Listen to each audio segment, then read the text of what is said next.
All right, Angie, you want to take us off the runway here and we'll get going? Yep. Do we need to do uh roll call? Yeah. So we'll get the roll call going. Angela Haupt, Here. Dan Young, not seen in the room here today. Jenny Luke, Here. Quinn Tai, Here. thank you.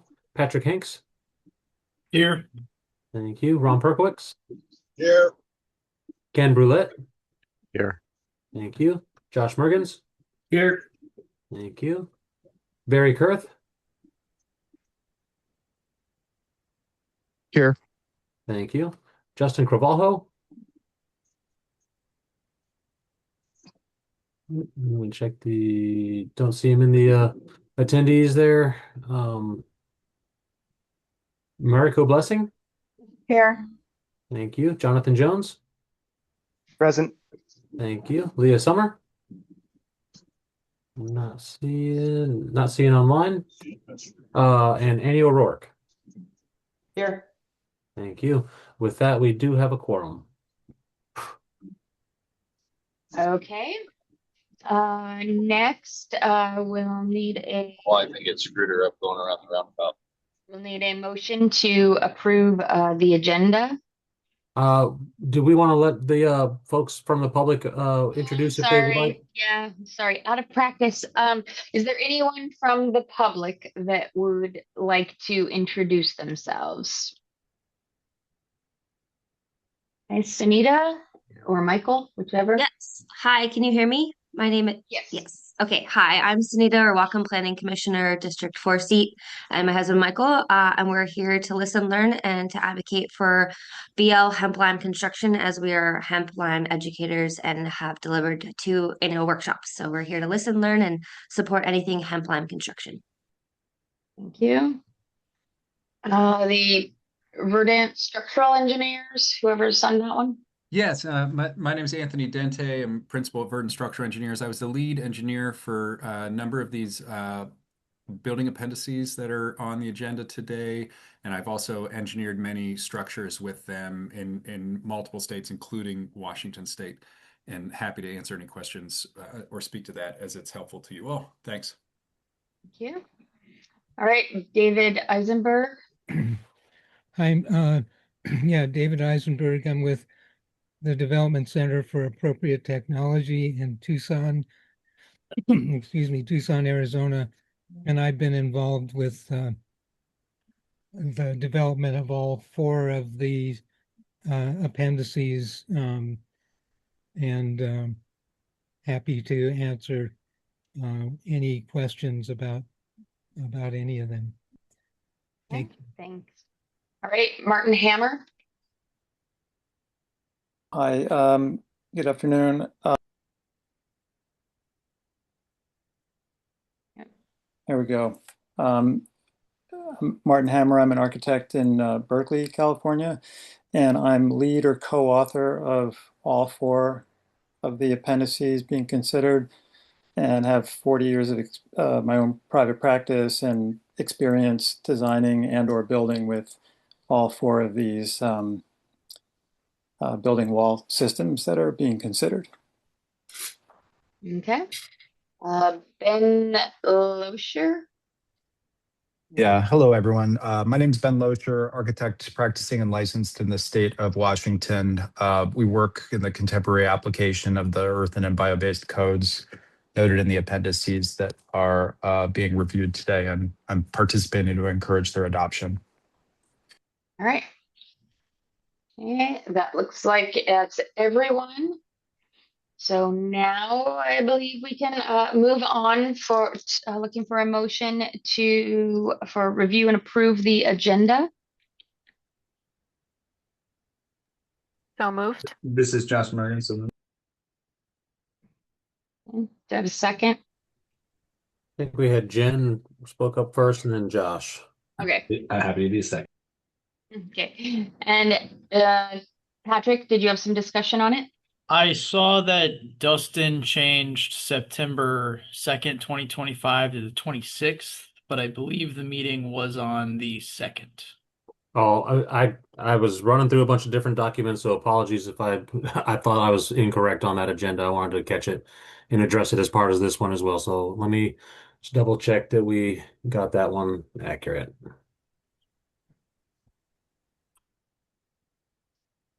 Yeah, it does look like And it was the that's 2nd. correct. So Patrick, thanks for having the sharp eyes. Okay. Any more discussion or edits on the agenda as shown? All right. All those in favor of accepting the agenda signify by saying aye. Aye. Aye. Aye. Opposed? I'm sorry, those opposed, say nay. All right. So that is approved. All right. Next, we'll review and approve the minutes from the September 2nd meeting. Those are being shown on the screen.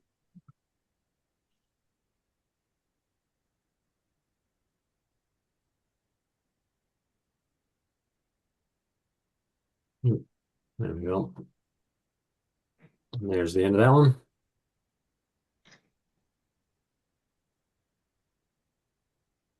I had a question about somewhere it said that I made a motion to not have BFRW verification, and I was trying to check my notes back from the meeting, and I didn't have that down. So I was wondering, hoping Dustin could maybe refresh my memory on what that motion was about. Let me see here. We were reviewing this one further yesterday, just making sure that we had that in here. So I was looking back at my notes on this one as we were going through, and we had hold on here. Let me just make sure I'm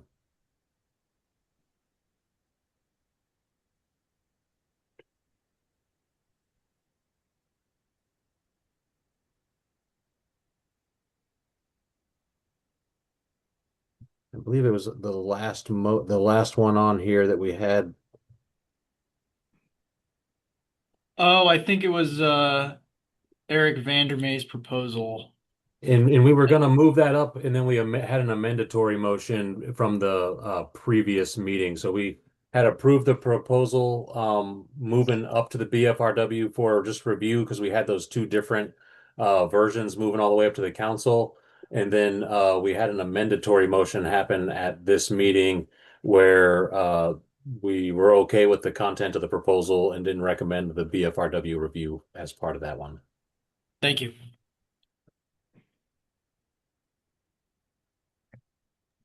I will move to approve the agenda or the minutes. Second, this is Josh Mergens. Okay. Is there any other discussion on the minutes as shown? Okay, hearing none. All those in favor signify by saying aye. Aye. Aye. Aye. Aye. Those opposed? All right, that passes. All right, so let me pull that off of there. So that brings us to our agenda item number 4, 24 GP1015. You may notice that the numbering there is different as compared to the rest of the proposals that we reviewed with the IRC tag, which were all GP2 proposals. The reasoning here is that we received the proposals that we have for agenda item number 4 and 5 during the Group 1 proposal window. Those proposals were included in, well, they weren't included in the Group 1 package, but the motion we had at the September 20 council meeting of 2024, there was a motion made to move all proposals down to the tags upon staff review. For completeness, these proposals were good proposals and were intended to be included in the Group 2 bundle. The ball was dropped on the staff part on that one, and just about 2 or 3 weeks ago, I got a message inquiring on the status of these proposals. So realized then that we missed these. I worked with Angela to bring these to this agenda here today. And just a note on these particular proposals, we got a lot of folks here in the room ready to speak on them. We received 6 total proposals that have the content of this 0151. So the document that's posted online for the meeting today has all the proponent information included in it. The one that's linked in the agenda here is really the original GP1015 and only has that when the submitter of that proposal number included in that document linked right there. So as we throughout the week in getting this meeting ready, I made contact with the different proponents, made sure that they were okay with the combination of all the proposals because they were essentially clones of each other. Bring in just the adoption of these appendices without amendment to the IRC. And so I got the blessing to combine them so we didn't have to handle a bunch of documents here today, reject a bunch of the same proposals. And so we're moving forward with that one.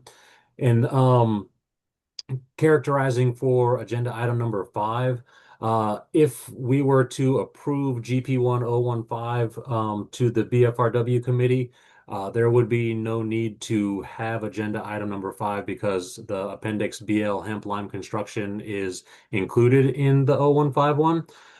The reasoning for keeping 017 separated is that this proposal that came in only had the content of Appendix BL hemp lime construction included in that document. And as a safety net for that proponent, if we decided to reject all of 015, we could consider just the hemp lime construction appendix as well.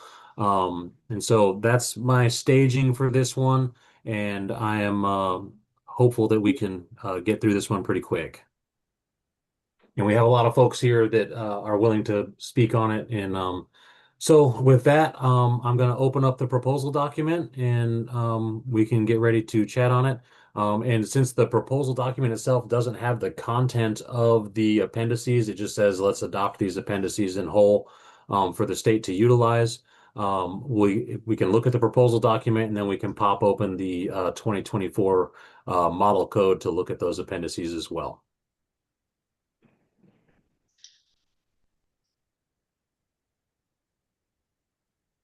All right, so we have all the different sections here listed out for the appendices that they're looking to adopt. These are for all 4 appendices. We've got a lot of different proponents on here with their contact information. And as we get in here, the code says just adopt statewide these following appendices for the state of Washington and remove the opening sentence that the provisions contained in this appendix are not mandatory unless specifically referenced in the adopting ordinance. So to characterize that a little bit, in the state of Washington, we have a couple appendices in the IRC that are adopted for effect statewide in our code. And then there are a few appendices that we contain revisions to or amendments, I'm sorry, and those ones aren't effective statewide, but they are ready to adopt by the local jurisdictions. So if a local jurisdiction was inclined to adopt the appendices, the local jurisdiction would only have to notify SBCC to be allowed to incorporate that into their local ordinance.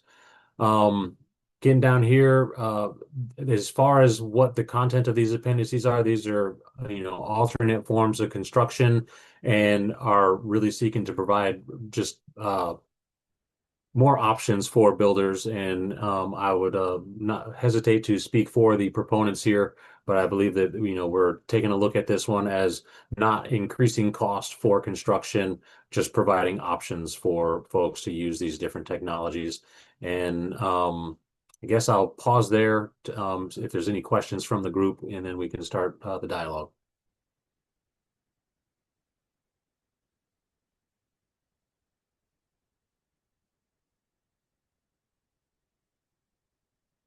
So I'm not seeing any hands coming up. Would it work best then to review what the appendices are or have the proponents maybe speak to this proposal? What would work best for this group?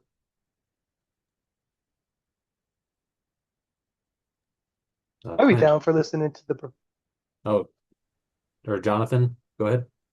I was going to say, I'd propose we listen to the folks who came to speak on the behalf. They're here, and I'd like to respect their time. There you go. Quinn?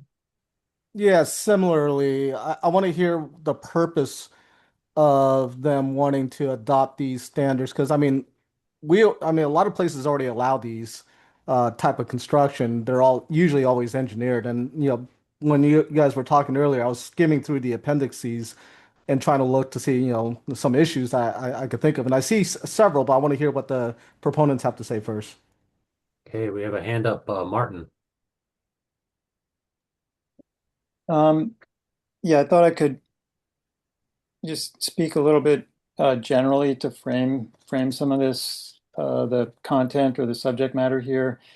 And I think as Dustin just mentioned, um, or I'll speak for myself. I see these appendices as offering options, right, to conventional wood frame construction.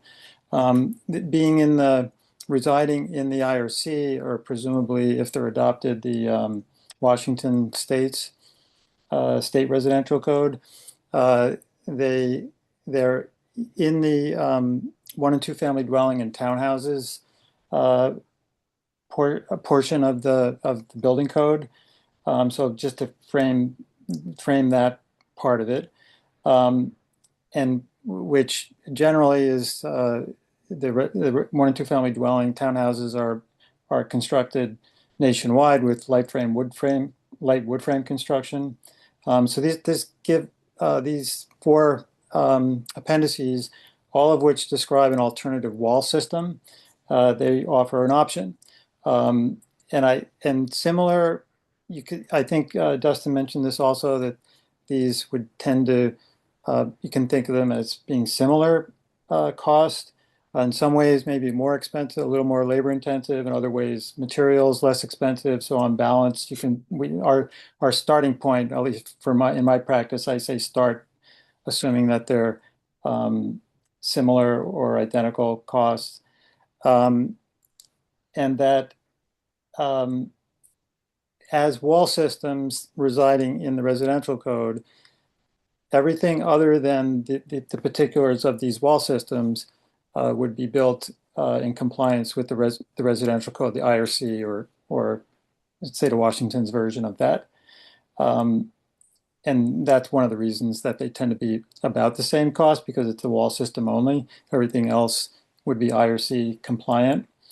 Also, they've all these systems have are based, or the language, the code language in all four of these appendices are based on testing, in particular structural testing and fire testing, some moisture testing and durability testing as well as decades and in some cases centuries of field experience and in all climate zones.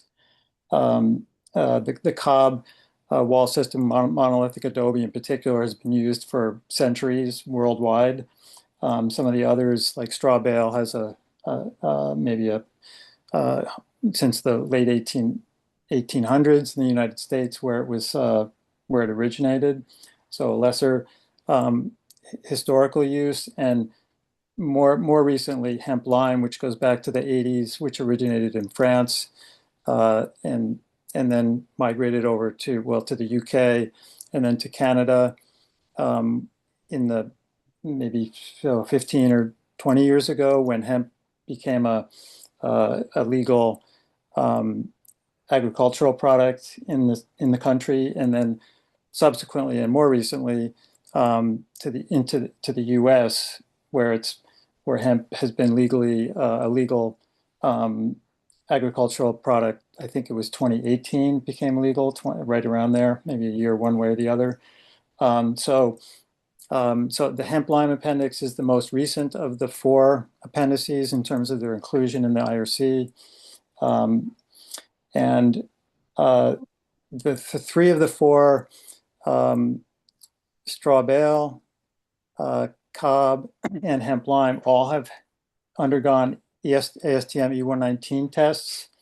either 1 hour or 2 hour, passing 1 or 2 hour tests.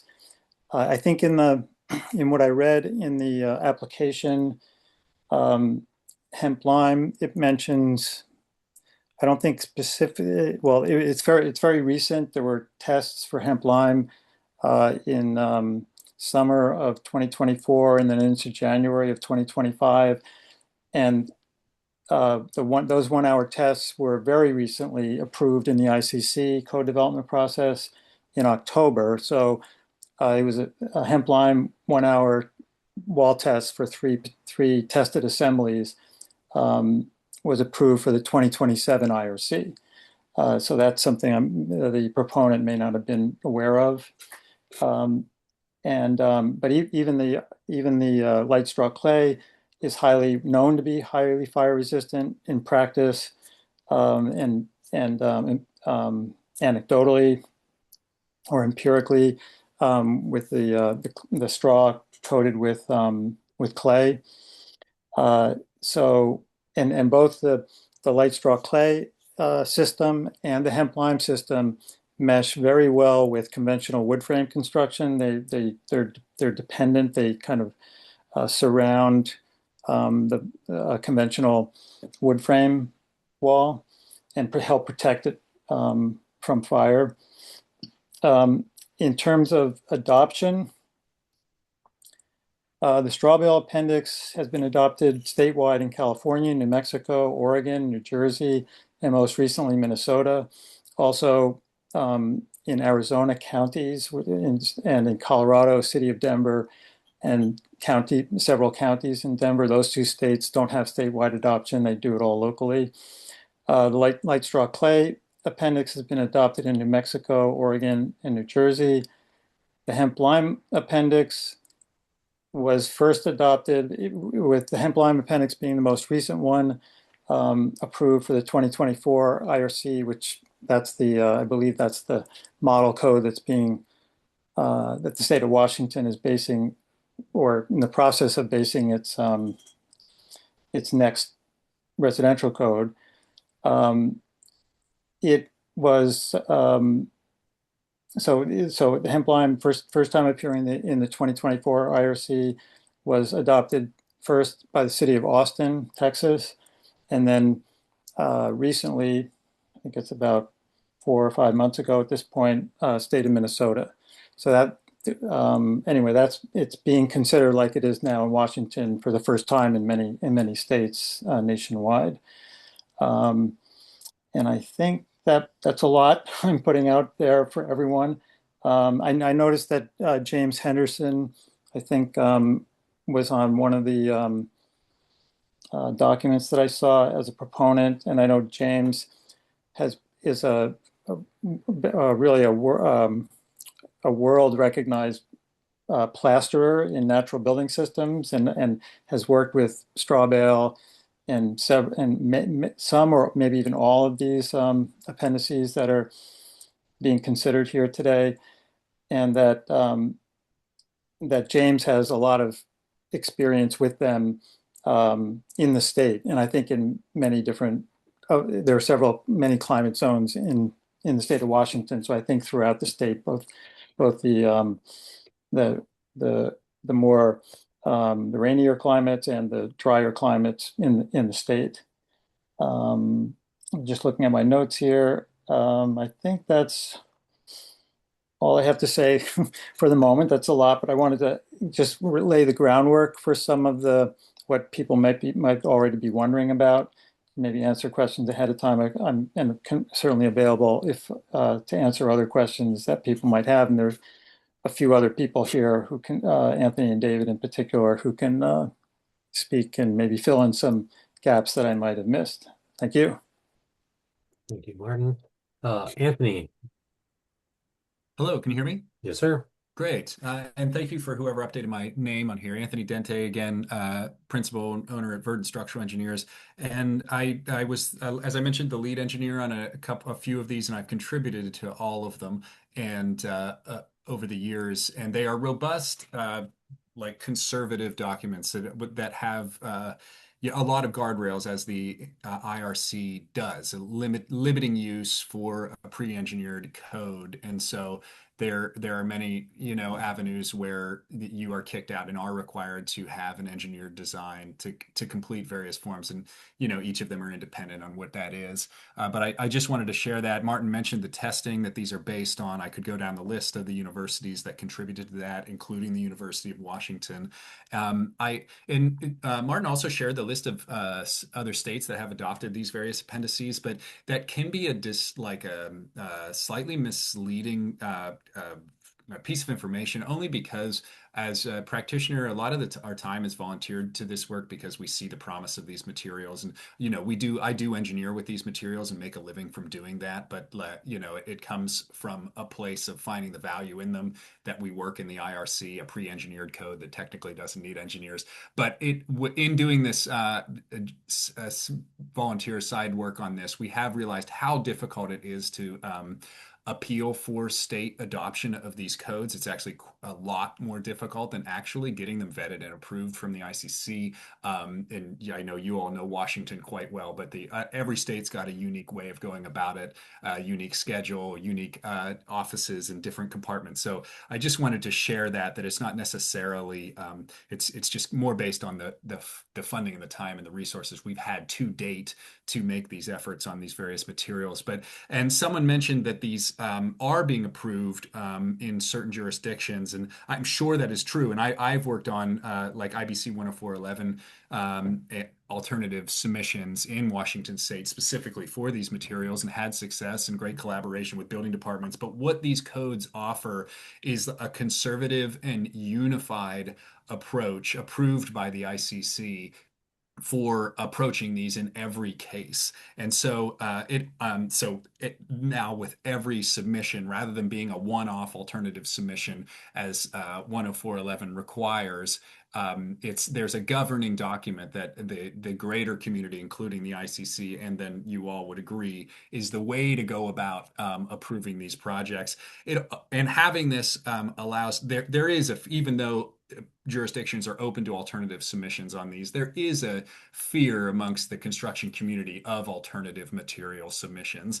And so by kind of taming that and offering a path to permitting, you allow more of these building types that have adjacent to codification issue benefits too, like non-toxicity, which we could speak to if you'd like. Low embodied carbon of the materials is another subject. But when we have these appendices that allow people to use these materials, more projects get built in a safe and effective way, better examples, and that facilitates industry growth around them. That is very difficult to do from an alternative submission standpoint. And I also wanted to note that my engineering office has engineered over 400 buildings with various forms of alternative wall systems and approaches. And when this goes from straw bale to ram dirt to hempcrete to and I could go on, but when a wall system doesn't have a clear and accessible path to permitting and owners choose to build without a permit, I've seen often there are structural safety issues that go far beyond just that wall system. Like they could screw up the roofs and the foundations and the floor framing systems because they aren't getting a permit. They may choose to take the risk there. And so having this clear, accessible path facilitates, a desire to go the right path, and not the temptation to choose differently as well. But thank you. Happy to answer any more questions. We appreciate you spending time on this. All right, Ben. Thank you all. In the interest of time, I won't repeat the points that Martin and Anthony have made, but I will say ditto to those. A few additional ones. As a practicing architect, I do think it is really critical that building materials that are desired by the public have clear and enforceable standards to regulate their use. It's as Anthony mentioned, it is like a real issue, particularly with these unconventional materials that if they're not included in the code, then folks will freestyle and not build in a manner that's like appropriate for life and safety. In addition to that, a few other things. I think it's worth noting that while these are all, considered alternative building materials, each one is compatible with conventional building planning, form, and aesthetics. As particularly cob is one that I think has been associated with kind of like Hobbit house aesthetics. That's a function of the designer and builder's intent. It has nothing to do with like the nature of the materials. So they are quite flexible in their application. Um, I think as we approach construction now, we're very much aware that cost is like a significant issue, and products that are manufactured and sourced overseas are subject to tariffs. These are materials that can be manufactured from local or regional soils, fibers, and aggregates. That supports local economies, makes our construction industry more resilient, reduces transportation impacts, and also can enable community scale production. One final point, as a child who grew up in the Palouse, these materials make use of waste fibers, right? There's like an enormous amount of straw produced in Eastern Washington, some of which is burned. And the diversion of agricultural waste products into construction supports state goals of reducing the costs associated with disposal of biological materials as well as their impacts on the environment. Thanks so much. Yeah. David Eisenberg.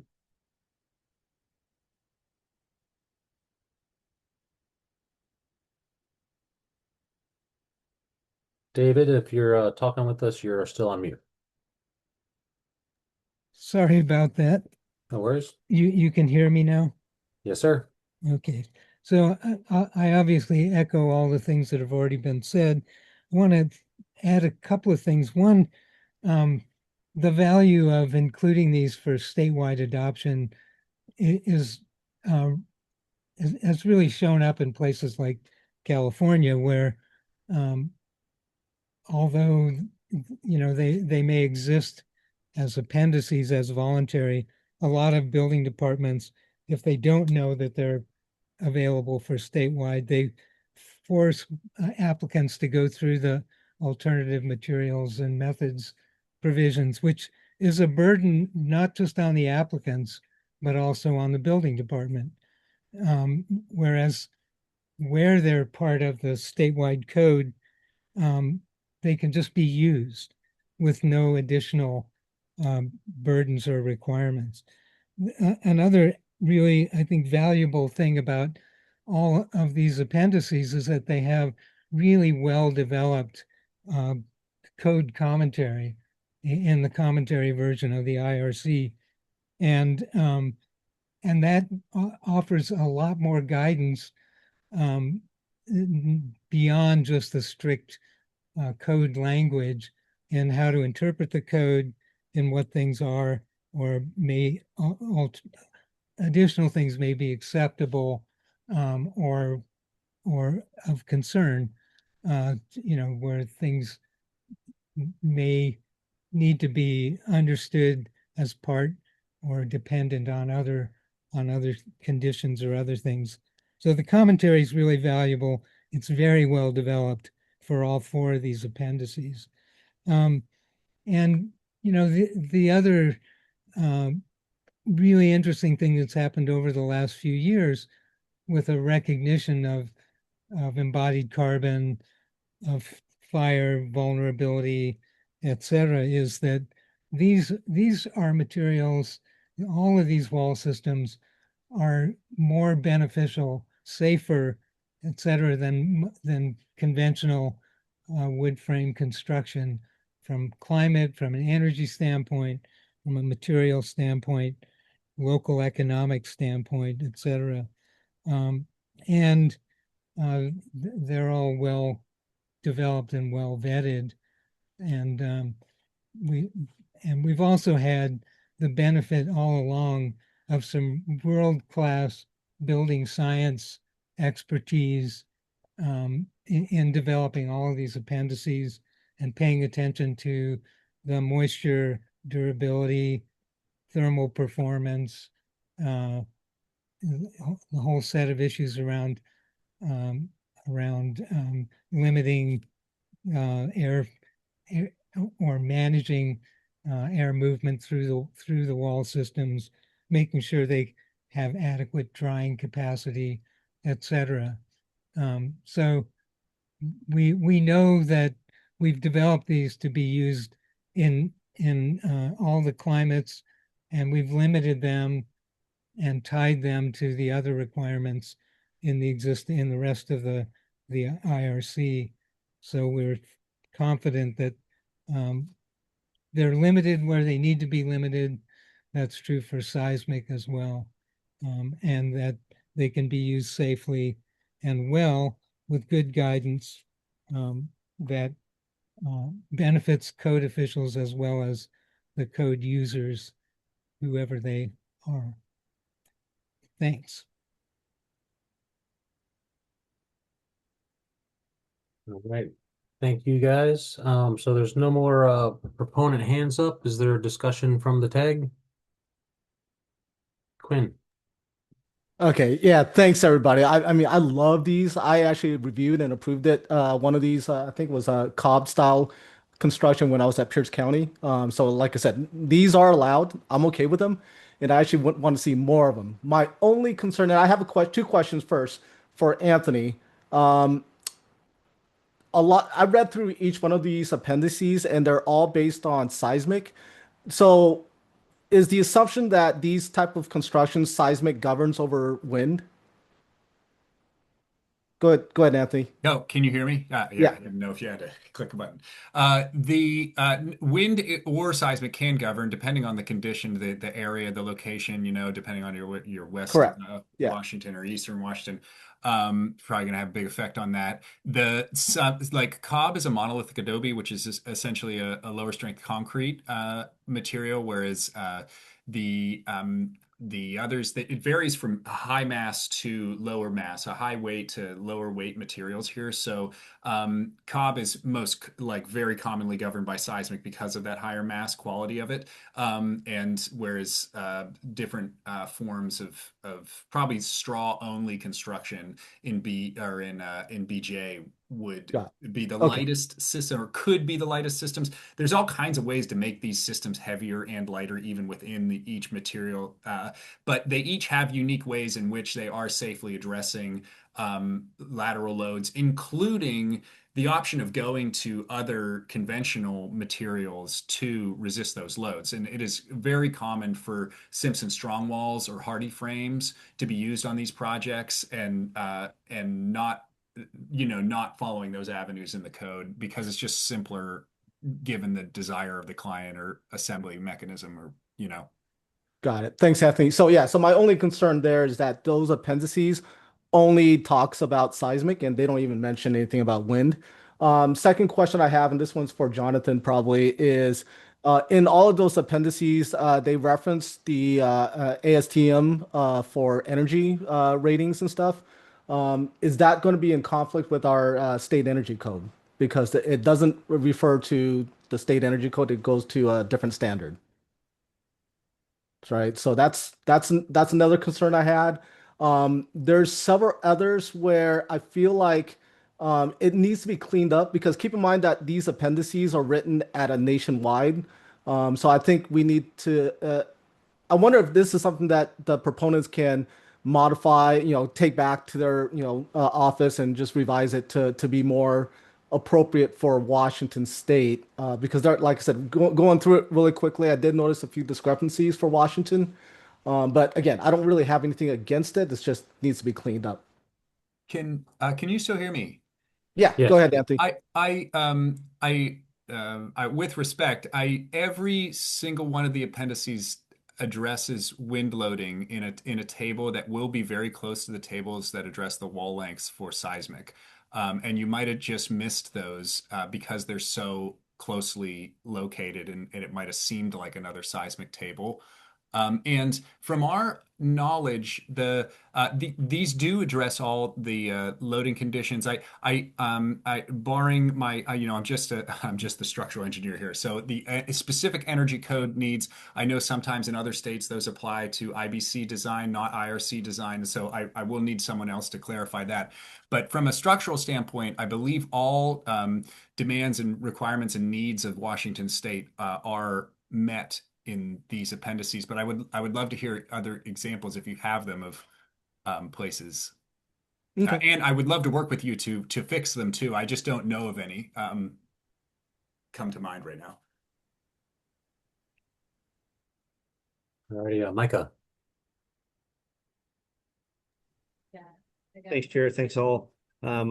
I agree with some of Quinn's sentiments there, questioning especially about the energy code, and I should introduce myself since maybe not everyone knows. Micah Chappelle, Seattle Department of Construction and Inspections. I'm also WABO, Washington Association of Building Officials Technical Code Development Chair, heavily involved in the ICC process. And that kind of leads to some of my questions, but again, I'm going to agree with Quinn. The IRC appendices as adopted by IRC in the 2024 do not take into account Washington specific residential code items or residential energy code items. We do have our own energy code that's much more robust. So this isn't capturing those. I'll leave the engineering up to others. I do have some concerns about how the proponent is indicating there's no cost. I agree with them that if an applicant chooses this pathway for construction, there's no cost to the applicant that we would require. However, just because this is not in an alternate means and methods process doesn't mean there's not a cost burden to the jurisdictions. They would have to either provide experts in this. Again, if you provided this under the alternate means and methods currently, we would have to evaluate your performance pathway, which we would still have to do because you're gonna have to meet this appendices. In other words, we don't have the staff to review these appropriately just because it's mandated by the state to enforce it. So I disagree, and I think others that are representing any other AHJs would also state that there's going to be a cost of that AHJ, even if you indicate there's no cost to the applicant. So I think that maybe that needs to be specified and filled out in the proposal forms, just so folks are aware of what they're getting. I even struggle with removing that, the mandatory language, the not mandatory unless adopted by ordinance. I think that would cover your cost issue. In other words, if a jurisdiction decides to adopt this, they're either going to address the fee issue or decide they're going to absorb the cost with their standard plan reviews. So there's a big cost there. I know you all talked about the ICC process, the CH2, the Committee Action Hearing 2 just wrapped up. They're still open for public comments. I am aware that RB 29125, which is your proposal at the national level, was originally disapproved, then approved modified by committee. So it's still open for public comment. One of those things that would be enhanced if you want to bring it forward is all of your language that you have proposed on the 1 hour construction for the hemp line proposal. I think that would be very valuable if you're going to put this in as a mandatory prescriptive code for jurisdictions in Washington to use. Few other things there. I think you got some direction. I would assume that most of these comments or concerns can be addressed in public comment. I don't want to kill the proposals just for these needs or requests, but I do think there's some missing components to this. Normally in Washington State, it's pretty, we have a lot of areas that are more robust in code. And so we'd like to see those appendices tailored more to the state if they're going to be required to be used throughout the state. Thanks. I'll stop. Appreciate it. Is it helpful to make sure everyone's aware that the any energy code related documents in this are the citation of the R value, the thermal performance of these walls, and that alone? I would believe that the energy code standards of Washington State, like you would just look to these codes to find out what your per inch value was, and then you would be held to the requirement of meeting that standard for your region. and that this would not allow you to have an easy way out or something. Because the only thing that it cites in energy is not that like this wall system is allowed, but that this wall system has an R value of X. I just wanted to make sure everybody was clear that that's what's contained in these appendices. This is Martin, if I can jump in on this subject. I think Joshua had his hand up next, unless I'm Martin interested in is hearing going- from Martin, but Okay, unless Martin had that specific. Oh, Go ahead. okay, thank you. Yeah, I had a few things to say, including the one that Anthony just addressed regarding the energy code requirements in state of Washington, or how it is currently arranged in the IRC. So all the appendices do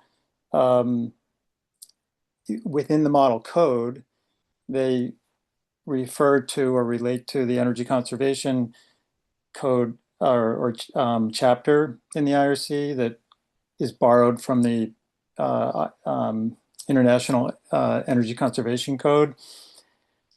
But I recognize that, and it's been stated, that Washington has its own energy code, not unlike what California has. And so so Washington could easily do what California does, which is they strike that one portion of a sentence that refers to, forget exactly where, I have to look to see exactly where it is, but that refers to the IRC Energy Conservation Code chapter, and then just refer instead to that compliance is required for Washington's state energy code. But there is, as Anthony said, there is one or more pieces of information in each of the appendices that relates to thermal resistance value, and those are tested. They've all been tested. So that's in complying with the state energy code.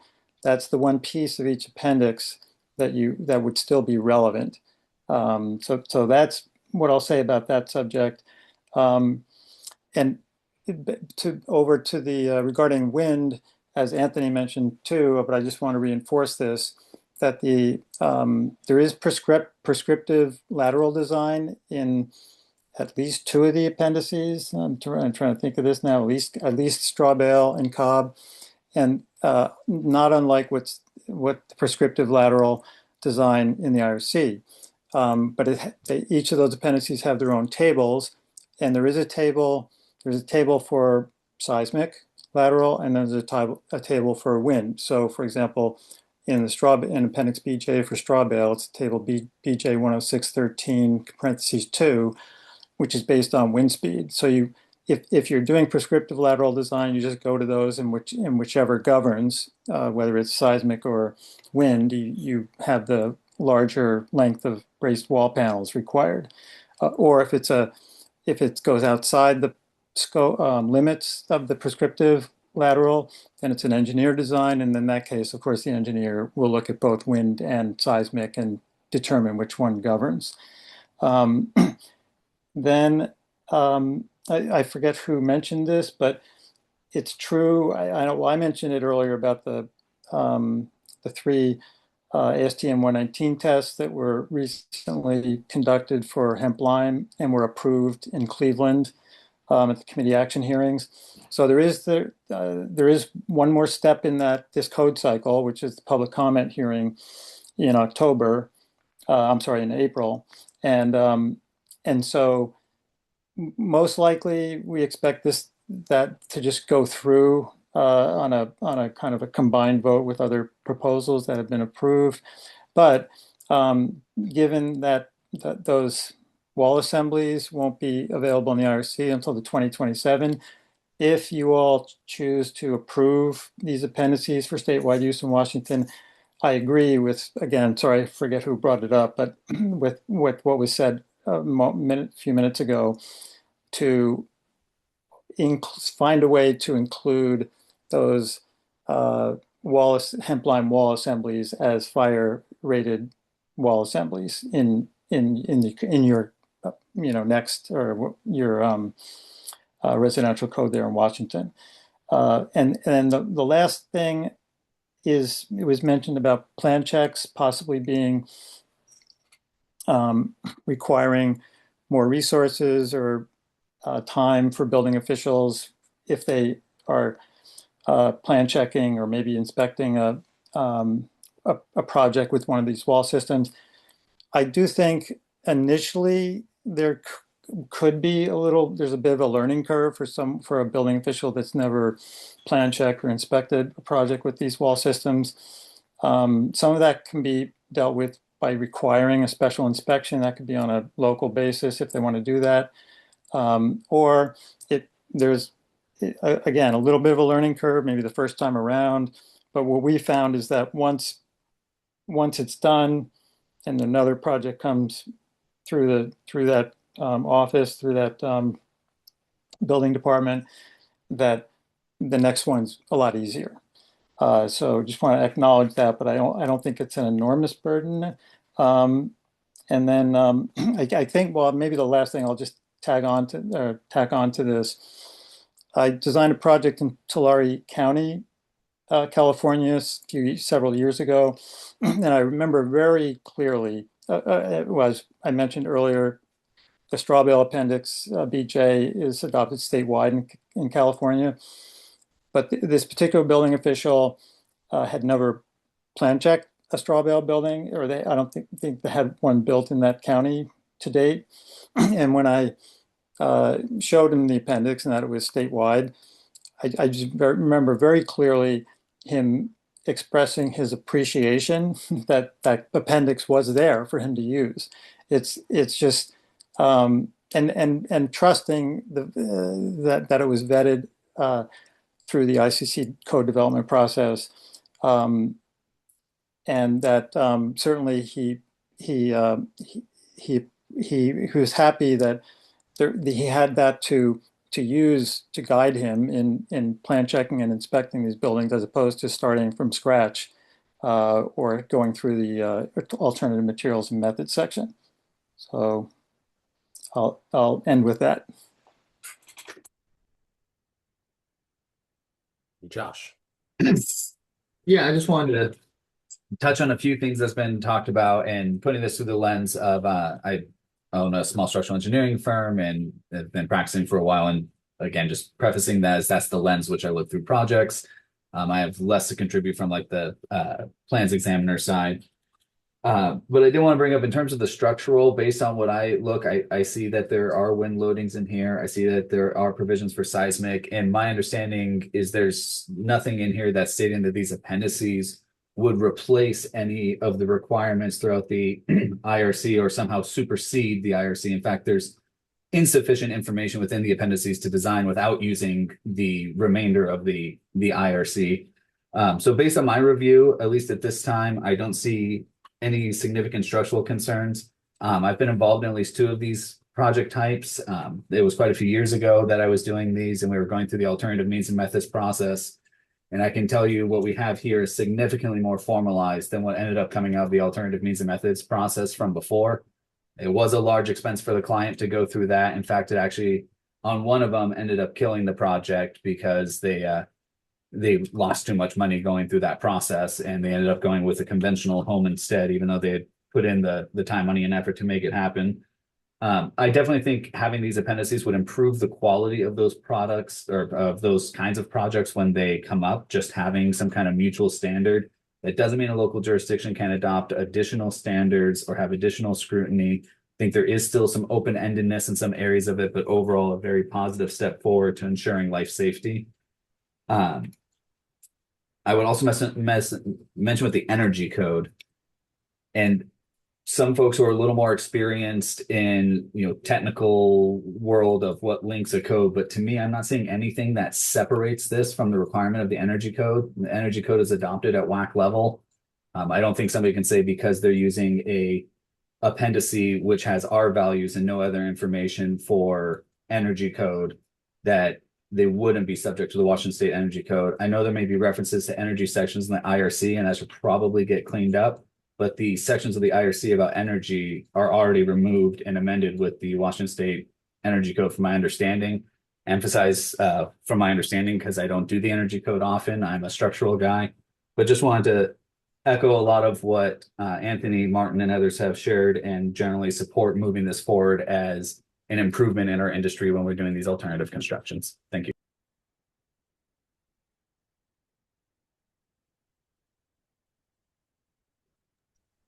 Wayne? Yeah, thanks guys. So I do apologize. I did see the wind stuff in the three of the four. I didn't see any wind on the Hemp but which is fine. I'm okay with that. I think we all kind of agree that the energy code needs to be changed out. I think the main issue that I have is that the proposal is to adopt the appendices as is, and I feel like we can't adopt these appendices as is. It needs to be modified further based on everything that we just talked about. So I think for this meeting, at least, we could give feedback, and then maybe if the proponents come back with some changes, we can be happier with. Just a thought there.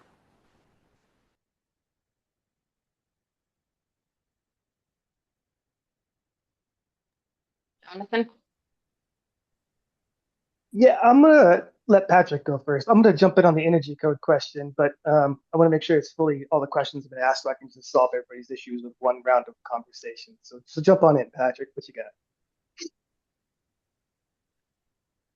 Well, I have a question regarding the energy code, so we can give precise feedback to the proponents.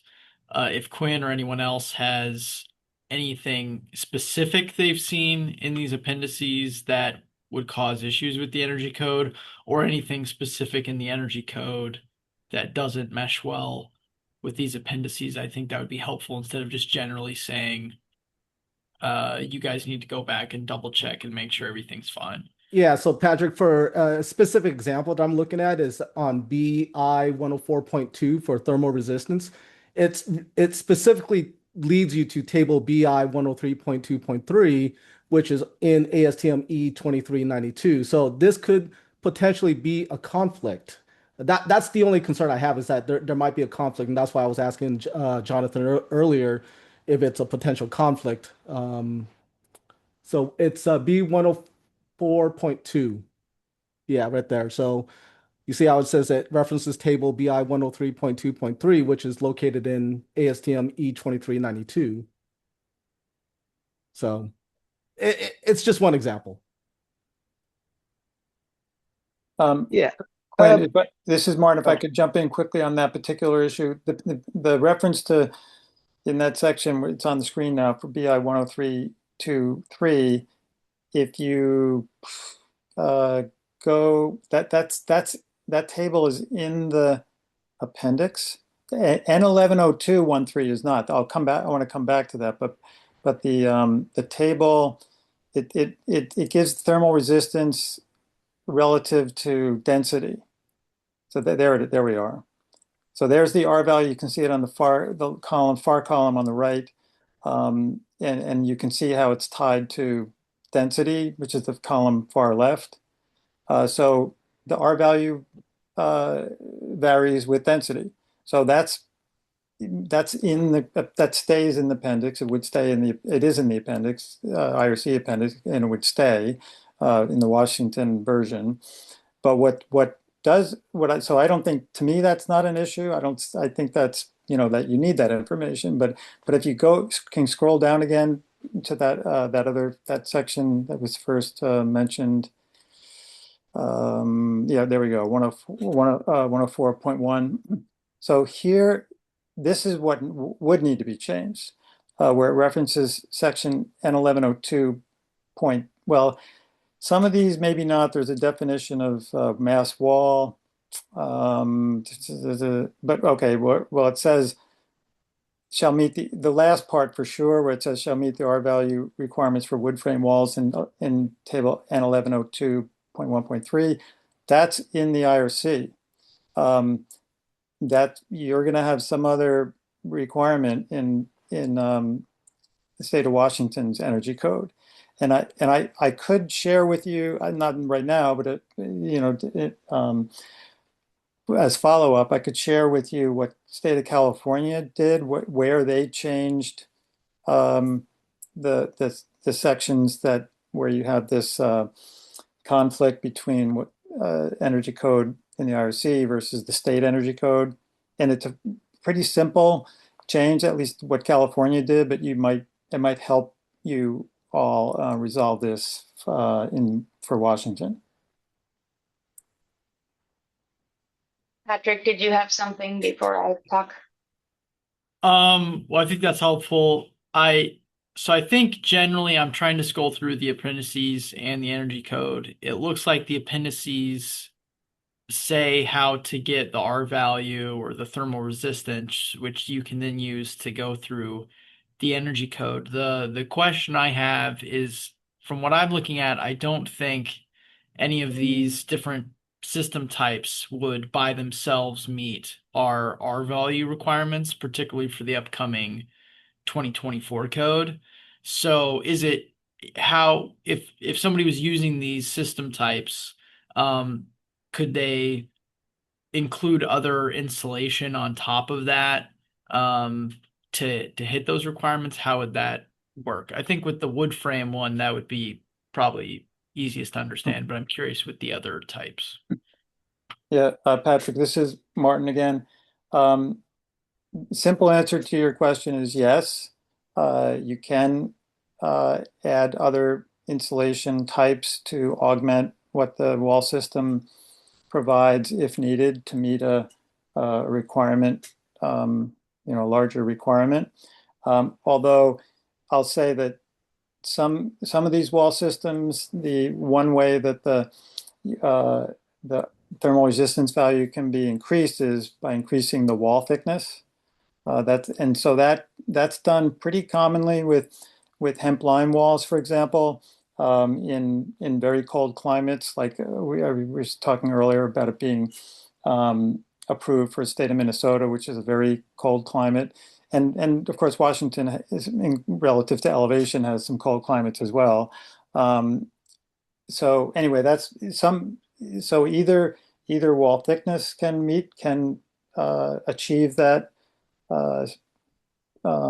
required goal or threshold, or adding another insulation material can augment it to get it to that point. Thank you, Martin.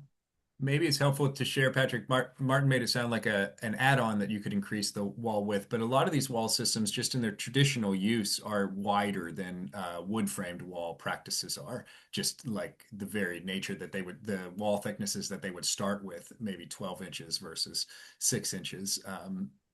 So that's why those numbers probably appear odd per inch. It's because just off the bat they're dealing with a wider system. So I guess in line with that, sorry, I had just one thing that I wanted to sort of ask before Jonathan gets to all things energy, all other things energy, is my concern specifically was with the cob walls, where it says that it has a 0.054. Am I right? Or did I write that down right? Sorry. Oh, 0.54, sorry. A 0.54 per inch R value, which means that it would have to be about 39 inches wide in order to meet the R21. But then section BK 105 has limitations on how wide the wall can be, which are a maximum of 24 inches thick for the top 2/3. So to me, that seems like you can't get there with that without adding quite a bit on the outside of it. But that was, maybe I'm mathing wrong, but that's what I was seeing. But I guess Angela, you're spot on, and that this is as I described it before, it's a lower strength concrete product. It's where concrete is a binded aggregates. This is a clay binder with a greater amount of fine aggregates, and just like concrete walls, additional insulation for your climate zone is required. And there was I don't know how many years ago, even decades ago, one of the earliest documentations of real thermal performance of a cob building in colder climates was in northern Washington, and it really kind of spurred the development of how people go about adding additional insulation in the same manner that they would for a concrete or CMU building. And if I could add Yeah. to that, this is Martin again. The cob material is I alluded to this earlier. It's a very massive, it's a relatively massive material or wall system, and there are benefits to mass. Thermal performance relates to both thermal resistance and mass, and they're climate dependent, which one of those is needed and in balance. So as a mass wall, at least in the IRC, and I think this is true with most state energy codes that are separate from the IRC or the I codes directly, that in some climate zones, if a wall system is considered a mass wall, and there's a definition for that, then the insulation requirements are reduced from what would be a non-mass wall, like a conventional wood frame wall. So that can help in some situations for a wall system like cob to meet the energy code.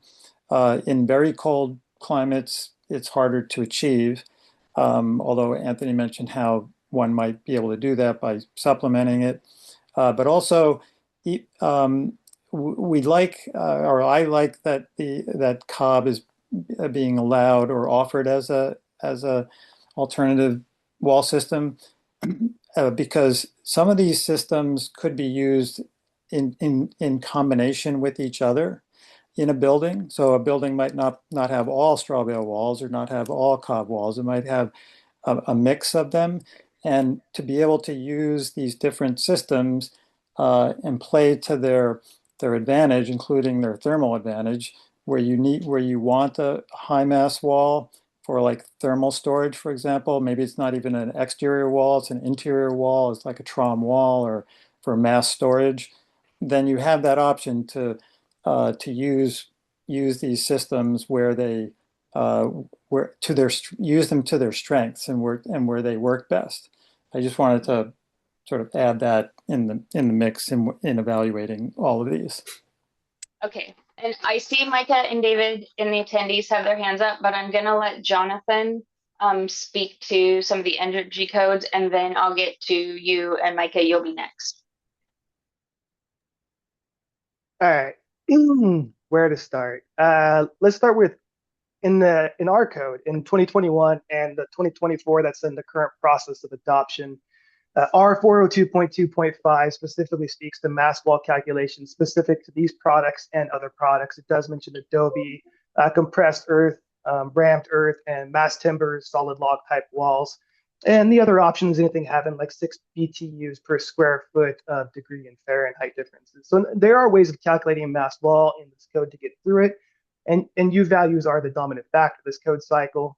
Just note that most jurisdictions rely on an ES-ICC report for the assembly for the typical factors that are being given. Like usually when we get a jurisdiction asking WSU, hey, can we utilize this product? The first thing that we're diving into is the ICC reports, the ES-ICC reports. Also note that you don't exactly have to admit the exact R value should you utilize the U value pathway. So if you were down to say the equivalent of an R25 and you need an R30, the U value pathway or the UA trade-off, or now called the component trade-off in 2024, would allow you to utilize an enhanced windows system, upgraded floor joist system, or something similar to offset the wall's incapability of achieving the U value. So the overall envelope itself would meet the total UA requirement. So there's a couple ways that are already in our code that do already allow this type of process to go through. I just think you're going to find like log walls, you're probably going to be adding some insulation depending on the density of the factor of the unit you're trying to get the mass calculation for, right? Like when we get these kit homes that are 6 inches thick, you got to add stuff onto those wood kit homes. But some of the bigger logs that you go through the ICC 400, they actually are making it to the code. So there are those pathways that are already established in the code. Okay, Micah? Thank you, Jonathan, for being on here. I was looking at those exact sections. And I probably have a follow-up question to that because it seems like there's a correlation issue between commercial and residential on this, but it's not like we're getting into commercial at the moment. I'm going to reiterate the structural concerns that were brought up. I want to see these proposals come back. I'm not on the tag, by the way. Just a voice. I do want to see these come back. I think they are valuable and have use as something that the state could use. I do think there's some more coordination that's needed. Quinn made some great points on the structural. I know there was some rebuttal to that, but I'm still not sure that cleared it up. When I read section BK 106 for cob walls, it states that the cob walls shall be in accordance with the provisions of this section, which is that appendix. And if not, then they have to be done by a design professional. There's nothing that points back to anything that we as a state have adopted into the residential code for structural. So I do have some concerns there. And again, it's just some coordination issues. So I don't want the proponents to think we're trying to not have this come forward. We're just trying to make sure it's accurate and usable for the entire state if it's pushed forward as mandatory appendices. Thanks, everyone.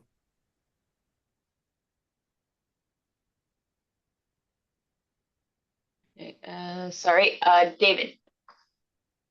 Yeah, I just wanted to point out there was a mention earlier when looking at that table BL 103.2.3, which was requirements and properties of light straw clay mixtures. We were talking about R value, but there was a mention of ASTM 2392. I was actually the vice chair of the ASTM subcommittee that developed, I led the work group that developed that ASTM standard. And that reference is from number 2 of footnote C, which is about subsoil testing methods, which has nothing, it's about determining, the process for determining, the density and making sure that the subsoil is appropriate for use. It doesn't have anything to do with the R value. So that reference to ASTM E2392 is irrelevant in terms of the energy requirements, the R value, et cetera, other than it has to do with the material requirements of the mix, and the density is the crucial part, and that really doesn't have much to do with that. That has more to do with having enough clay in the soil mix to bind properly.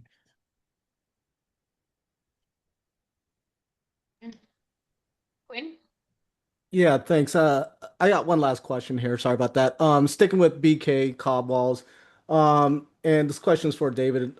Anthony, is the intent not to use special inspections because IRC doesn't have any special inspection requirements? The one I did back in like 2016 or so, we required special inspections for it, because a lot of inspectors are not going to know what to look for in these cob walls or any of these appendices type of construction. So yeah. I'm finding that section right now where it governs the inspection and observation of these walls, but if the person in control of the screen could type in a word search for inspection and take us there faster. Yeah, I think it's BK 106.6 where it talks about the compressive strength and demonstration of the strength. So who's going to be doing that? Who's going to be approving it? That kind of stuff. I mean, we're getting into the nitty-gritty. I'm just asking the in general overall question. Are Well, I we? don't, Yeah. my memory of these, and sorry, I don't have this off the top of my head, but that the intention was to give building officials the information they needed to appropriately do observation and inspection of the materials in the assembly. But I should pull it up to find out. So this is the demonstration of the compressive strength, like the equivalent of a requirement for cylinder testing in concrete. But observation of reinforcement or others, I would need to find that section, but I can work on that if the others have questions and I could come back.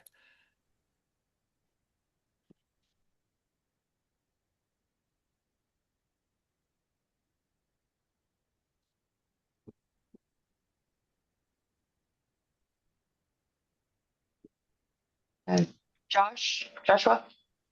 Yeah, thank you. There's two quick things. One, to Micah's point about the cob brace wall panels. Section BK 106.11 does point you for seismic to R 301.2 or I'm sorry, for wind to R 301.2.1 and seismic R 301.2.2. It seems that it is pointing back to the IRC, though it does give you some specific criteria that's more applicable to cob brace wall panels as opposed to our typical wood frame, which our IRC doesn't cover. If there's something else I'm missing, I'm open to hearing that, but it looks like it absolutely points you back to the IRC in BK 106.11. And then to the point of special inspection, again, I'm open to maybe learning a little bit on this, but I kind of see this as similar to retrofit hold down anchors. There is no requirement in the IRC that says those things need to be special inspected. Actually, I don't think there's any mention of retrofit anchors, and most jurisdictions have come to the conclusion that those should be special inspected, and I agree with that. But the reason I bring up that example is, from my experience, building jurisdictions are certainly able to require third-party special inspection when they need to, and I'm not aware of anything in here that's prohibiting them from doing so. If there's something I'm missing, I'd love to learn more, but I guess in my experience doing a lot of design within the IRC, jurisdictions have no issue requiring special inspection when they don't have the expertise on staff. I've seen it a lot. And then as far as brace walls go, we're absolutely pointing back to the wind and seismic sections of the IRC, again, unless I'm missing something else. And I found thank you for that. I found that it's BK 1055. If you just scroll up a bit, is titled inspections. And in addition to ensuring compliance with section R1091 from the body of the code, the building official shall inspect the following aspects of cob construction: anchors and vertical and horizontal reinforcing in cob walls where required in accordance with tables A1053 and A106.11.1 and sections A105.34 through A105.35. And then also reinforcing in any concrete bond beams or lintels in accordance with section AU 106.92 and the associated table. So that inspections here are, specifically cited which ones are to be done by the building official and what tables and sections would govern their inspections of that material.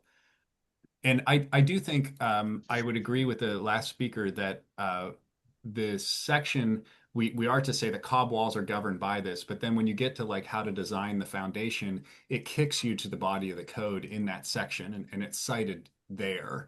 Like so we don't make up a new way to engineer concrete foundations here in this section. We kick you there, and to my knowledge, that is where every subject is encompassed and kicked back to the code, and therefore why this does engage. I mean, Quentin brought up a good example, and Martin verified there that for the energy code, we're referencing the wrong one. That specific reference would want to be changed there, and we should and we'd love to work with your team to identify what really technical areas there. But I think like the bigger subjects of making sure that people are again designing a roof framing or foundation system to the Washington Code like that, I believe those are covered.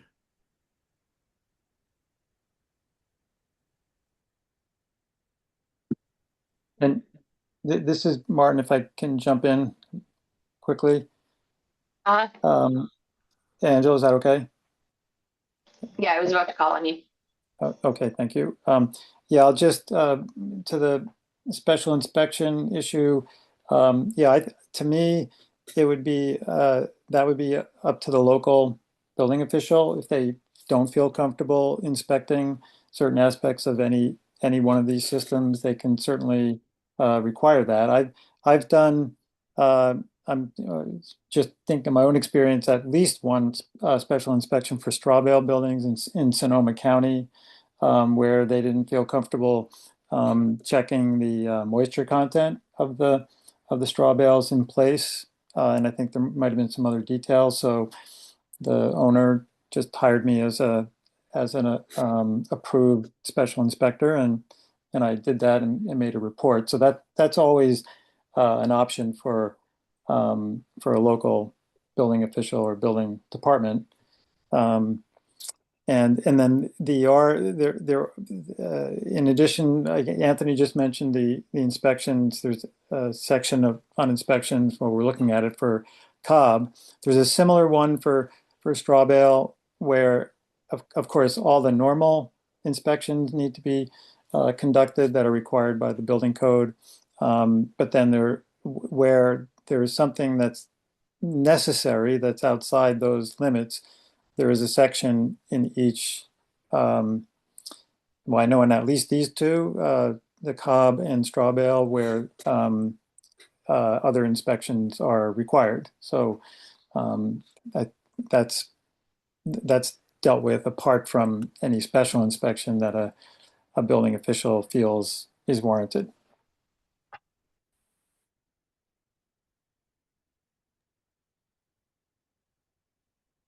Okay, I don't see, oh, Annie O'Rourke.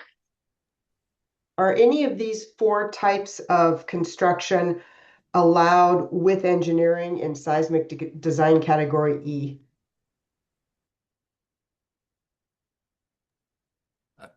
Can you repeat the first end of that sentence? Are any of these 4 types of construction that we're discussing now allowed in seismic design category E with engineering? Let me check that. I know that there is specific language of engineering required for D, and but they may be that option might not be on the table for E. I'll double check here. Joshua? I was just going to throw out there, I don't believe the IRC uses the E classification. I could be mistaken, but they have the D0, D1, D2 system, so that might be why it's not in there. But I do think that's an important point to consider. And I would maybe suggest, without further guidance from what's already been developed here, the conclusion could reasonably be that it's not allowed in seismic design category E, which typically requires a lot of additional engineering. But I know it's a little bit of an odd one that the IRC, unless I'm misremembering, doesn't include seismic design category E, and that can be a challenge when transitioning to the IRC documents. Thank you for that, Joshua. That's exactly correct. The IRC is limited in scope, and so there is an allowance for engineering to complete the existing scope of the IRC to size design category D, but not beyond.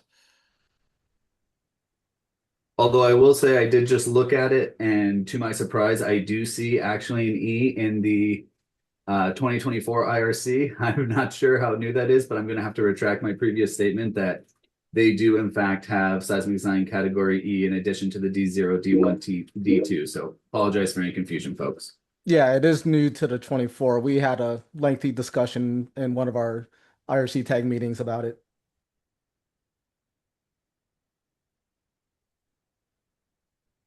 So I suppose the conclusion would be that no, these appendices do not allow for seismic design category E.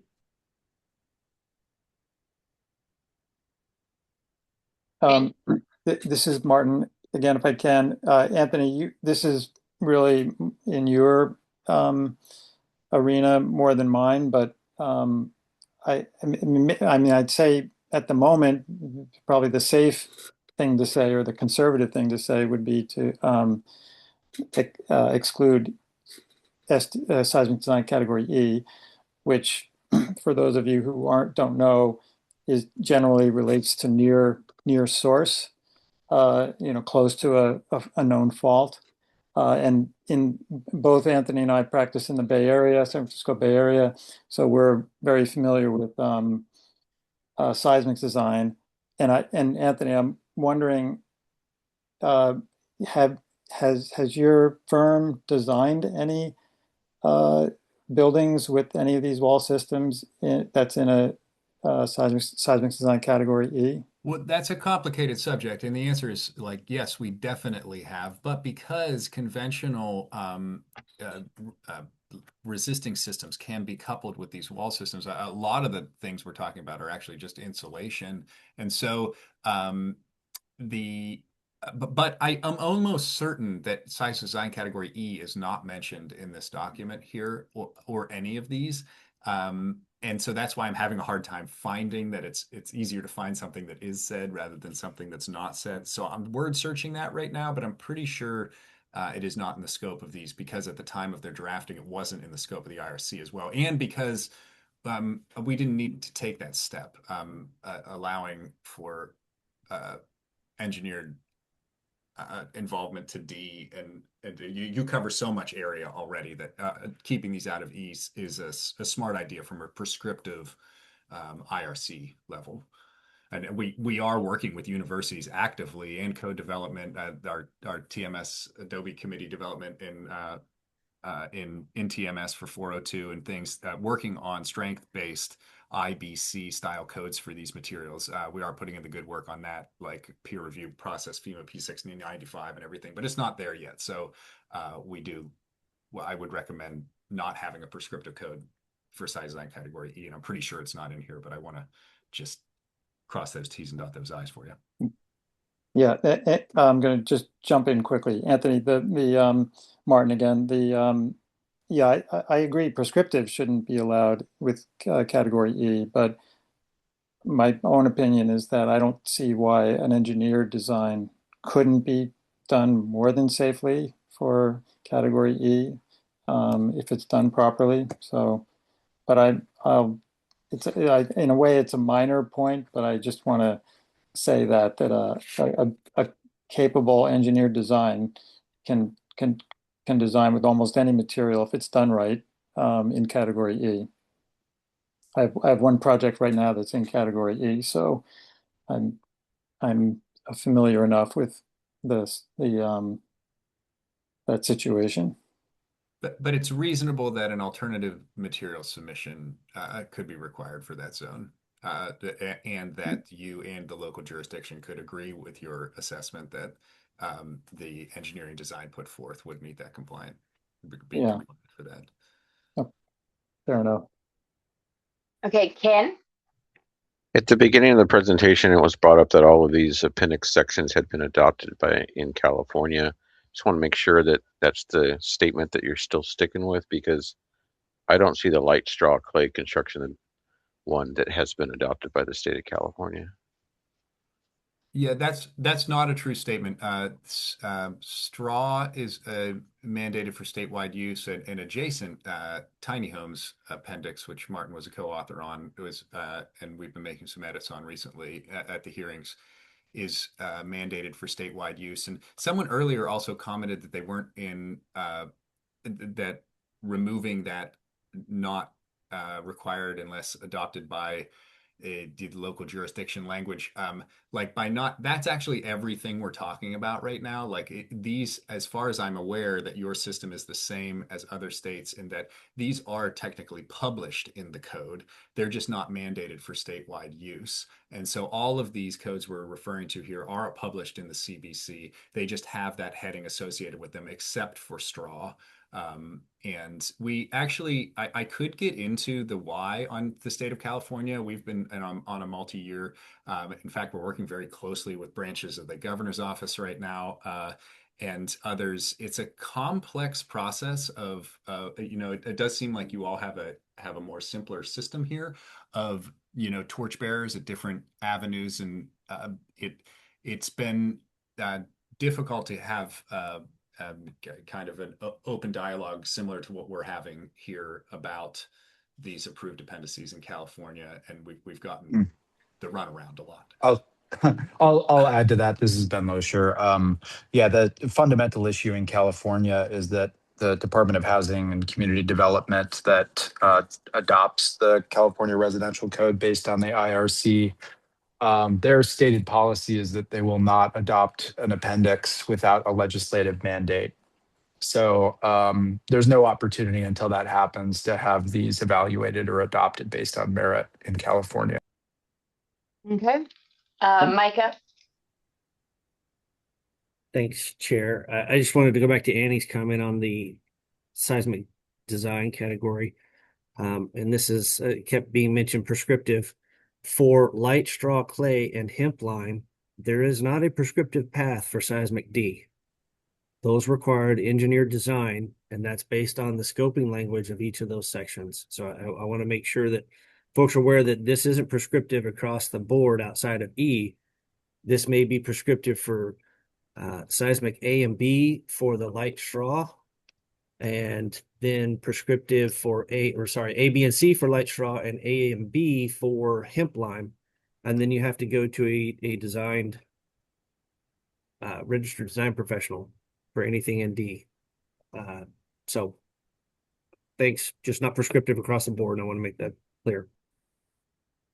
I don't know if it's helpful. Thanks, Micah, to share. Again, I mentioned earlier that most of these systems, when operating in a higher seismic zone, whether there was a prescriptive path or not, the strongwall products and the hardy frame products blend well with the construction methods of these systems. And I would say probably over 90% of my clients in these regions are moving towards those, making the lateral system a non-alternative submission lateral system that allows the building envelope system to apply to what hopefully you will eventually approve as a mandated code here. Thanks, Anthony. That's helpful. Martin? Yeah, I just wanted to clarify or add regarding the state adoption. I was the one who mentioned it at the outset. I don't think I misspoke, but Ken's correct that not all of the 4 appendices are adopted statewide in California, only the straw bale. And since 2016, and that I think partly is because of what Ben described about this legislative mandate, because straw bale did have a legislative mandate for adoption and the others haven't yet. So we're trying to negotiate that terrain. Anyway, yeah, only straw bale, working on the others. And I appreciate what Micah said about there are these differing in the scoping sections for each of the appendices. Some have greater limits relative to seismic design categories than others. So thanks for clarifying that, Micah.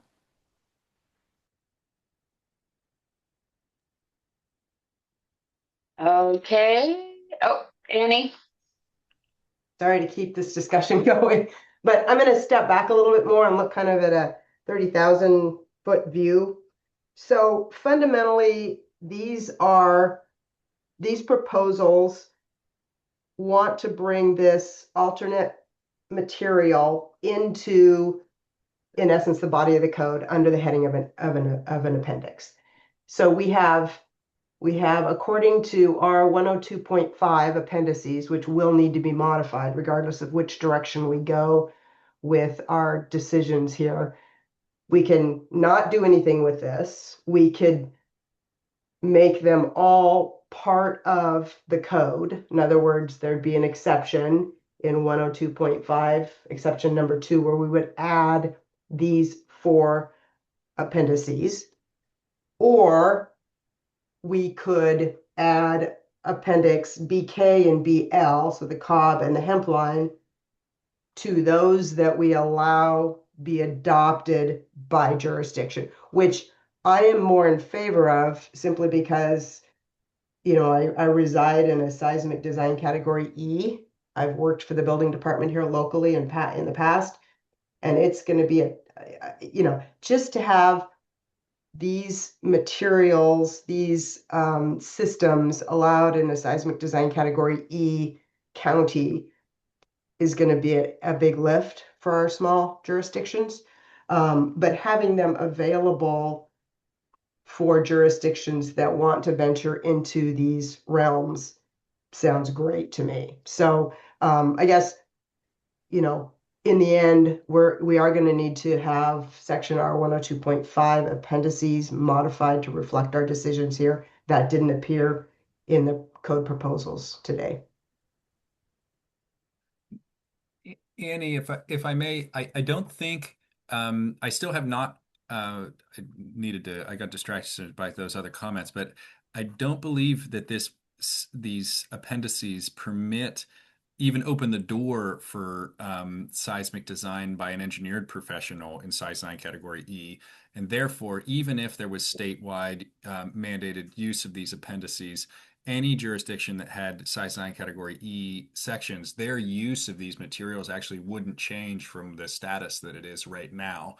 It would still need to be through IBC 10411 alternative materials because there isn't even a door opened by this for engineered design.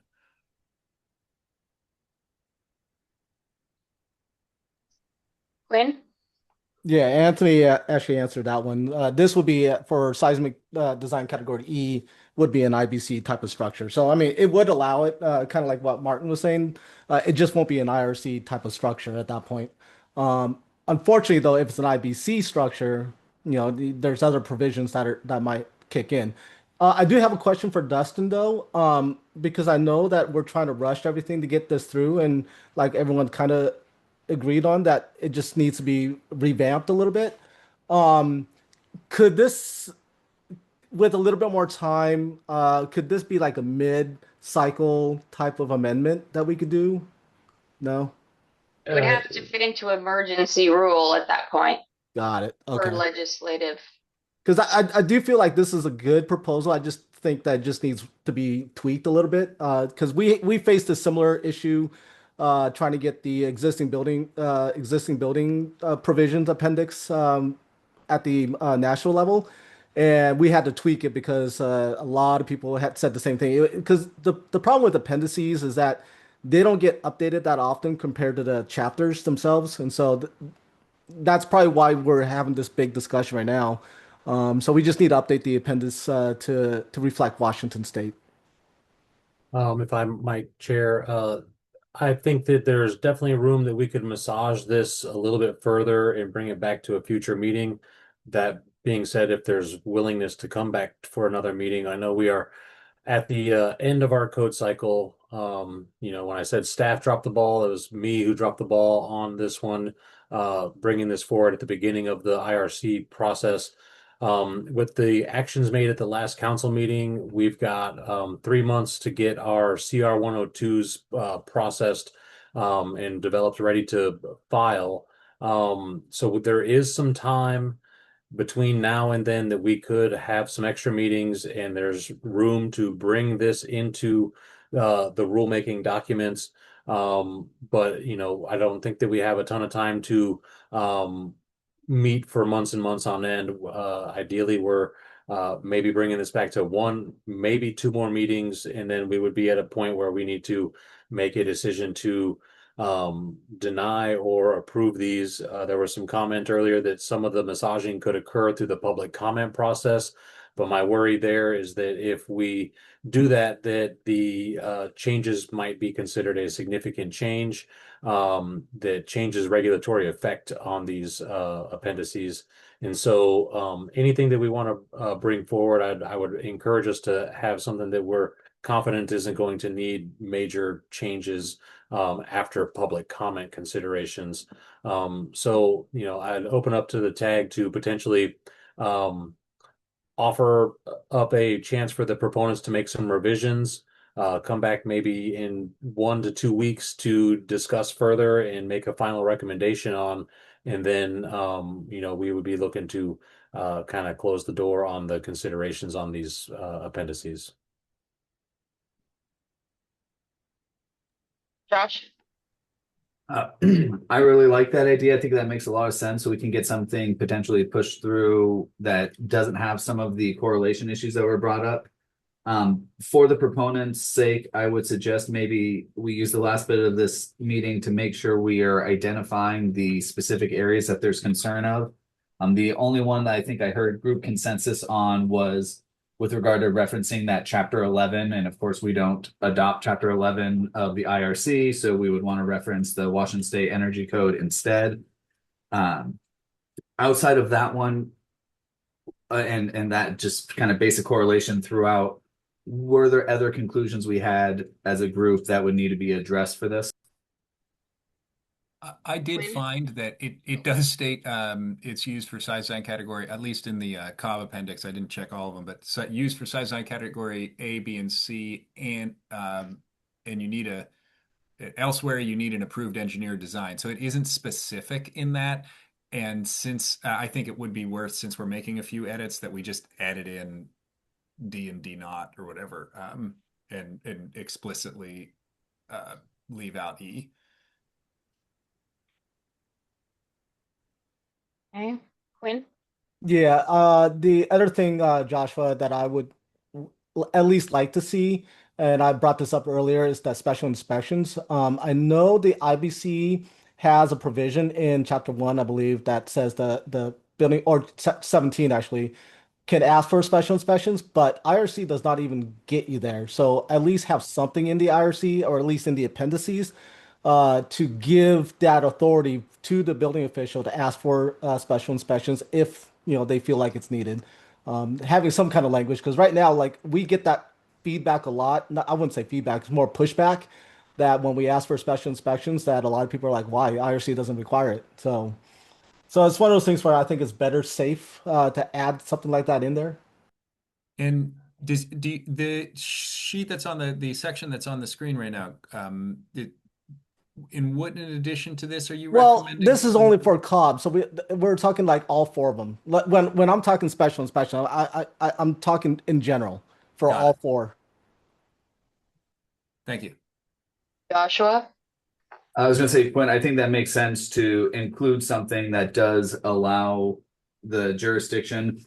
Personally, I've always taken somewhat exception, but just let it go because I agree with it fundamentally when it comes to some special inspections on the IRC. I definitely see jurisdictions recommending, or not recommending, requiring special inspections for certain aspects on IRC. And it's always kind of made me go, well, it's not explicitly stated in here.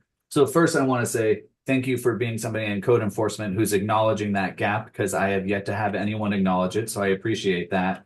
And I think it does make sense to include something that allows the requirement of special inspection. I don't know if we necessarily need to prescribe that it's required, and I don't think that's what you're proposing, but I do think that's a really good idea. And I just want to say I appreciate you putting that issue out in the open, because a lot of people tend to just disagree and say no, building official gets to choose whatever they like. So thank you, sir.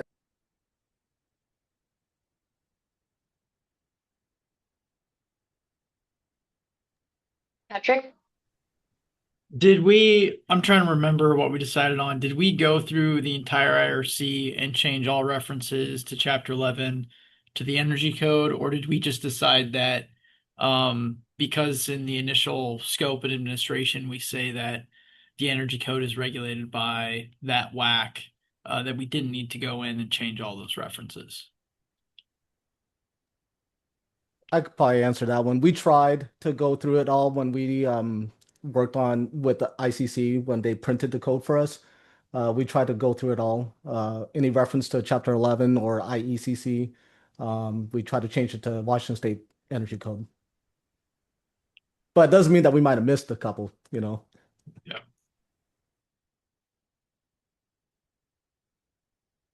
So I have a question for the group. It sounds like there's good interest to work with all four of these appendices. Do we have the next agenda item, which just addresses the hemp lime construction appendix? Do we want to put all our energy into the movement of all four appendices and potentially not worry about the one appendix proposal moving forward? Just a question for, agenda content for our next meetings.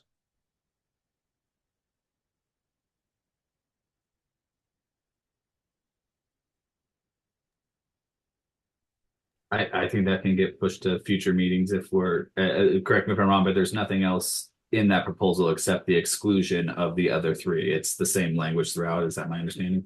Correct. I would agree if others do. If the proponent of the other one here, unless they have a concern where they only want that appendice approved and not the other ones, I'm fine with moving forward with all four. That proponent I don't see on the list here today. In my conversation with them prior to this meeting, uh, the reason we wanted to keep theirs separated out was in case they were all rejected by the group. So let's keep it on the table for now, and we can move forward with that. And what I'm thinking as far as a path forward here is we're talking about making modifications to the code language within the appendices now. I would like to work with the proponents to get a proposal that contains all of that language in there so that we can start drafting those language changes in there, and bring that back to a further meeting. But I'll pause there.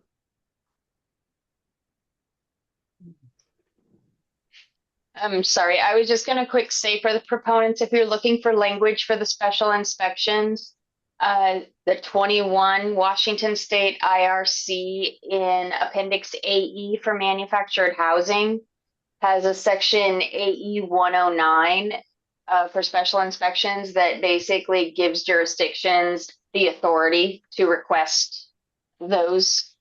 And so that might be just a good reference to just sort of snag some easy copy. I see we do have a hand up from the attendees that went up when we were talking about the proponent of the other proposal, so that might be them.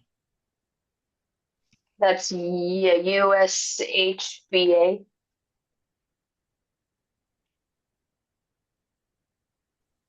Hi, good morning, good afternoon. This is Ashley Stallworth. I am the Executive Director of the Minority Hemp Builders Association and the President of the U.S.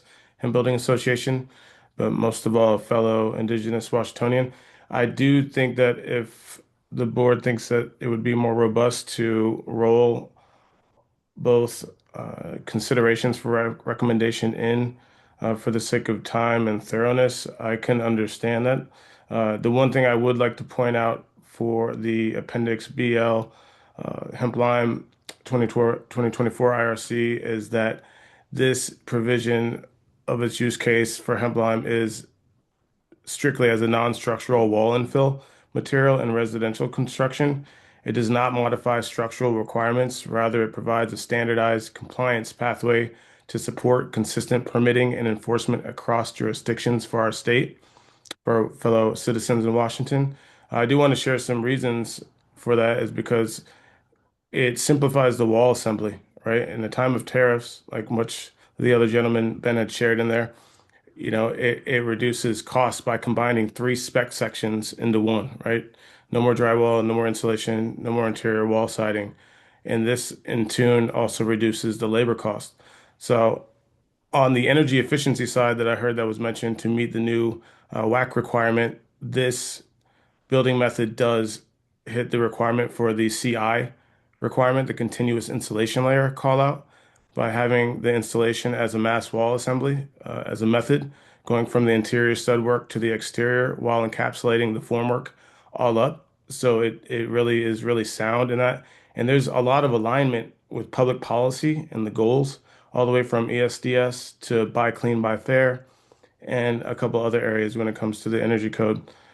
As mentioned, there has been adoption in three other areas throughout the U.S., and I think this is a really good fit for Washington State.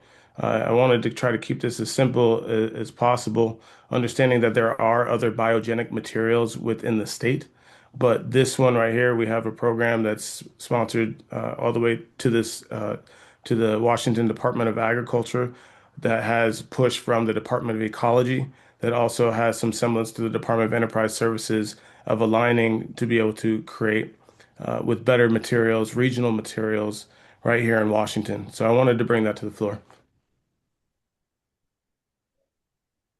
Thank you, Ashley. I'll add on, and I was the lead engineer for the hemp lime proposal, and just to make sure there wasn't any misunderstanding there, that there is some structural consequence of the hemp lime material that is addressed in the proposal and related to the structural discussions we've been having all along.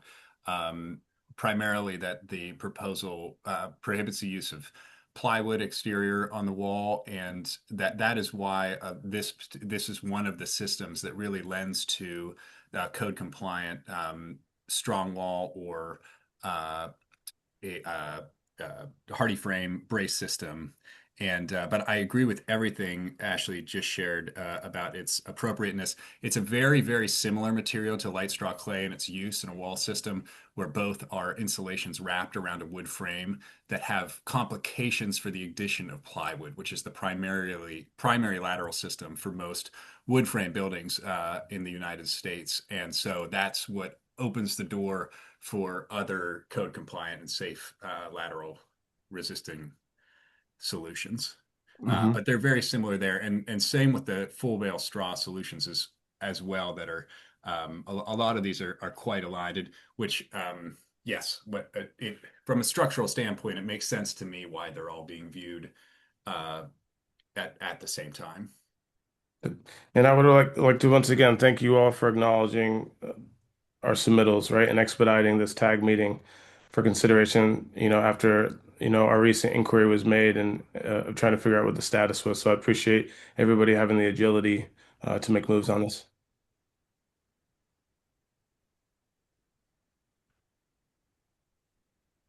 Martin?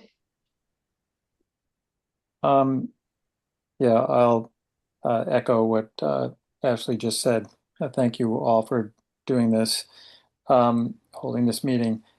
Regarding what issues need to be addressed by the proponents of these proposals, I just wanted to ask if in the hemp lime appendix, if what was discussed earlier in our meeting about the 1 hour, the fire tested wall assemblies that were recently approved in the ICC process, if the intent is to bring those over, then that won't appear until presumably that last step that goes through in a few months.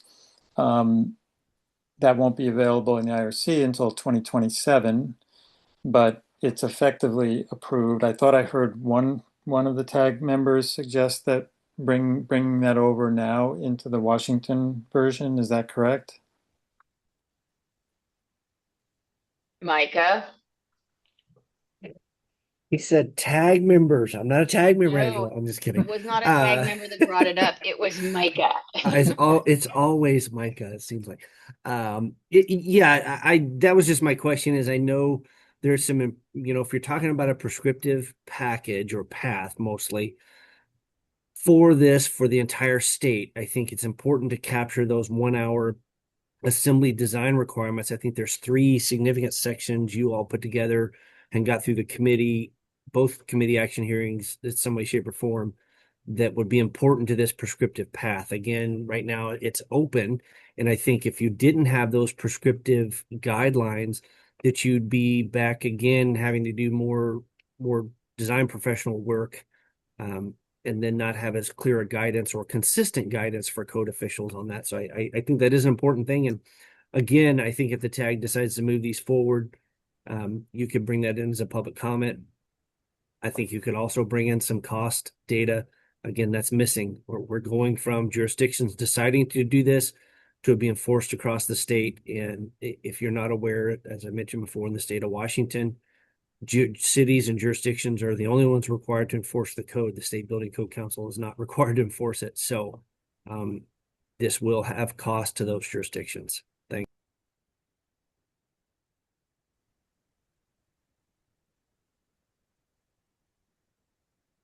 you. Okay. Patrick?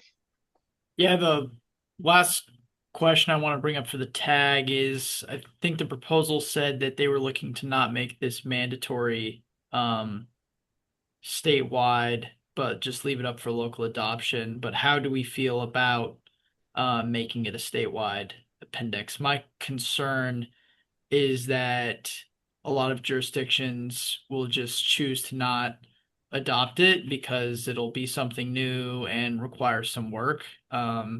And I feel like that defeats the purpose of making these methods available. I don't think they'll be widely used across the state. But I think these appendices provide sufficient measures to make sure there's structural safety, life safety, and then it can mesh with the energy code. So I would like to make these available everywhere where it's possible and people want to try it. Dustin, am I wrong? But isn't it the opposite? Aren't these That looking to be mandatory?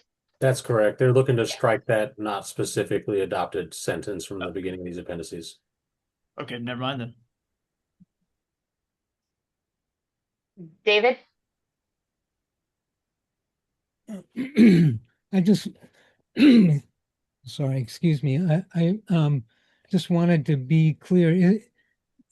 The mention of a public of bringing those fire 1 hour rated assemblies. There was mention of a public comment process. Is that a Washington State public comment process? Yes.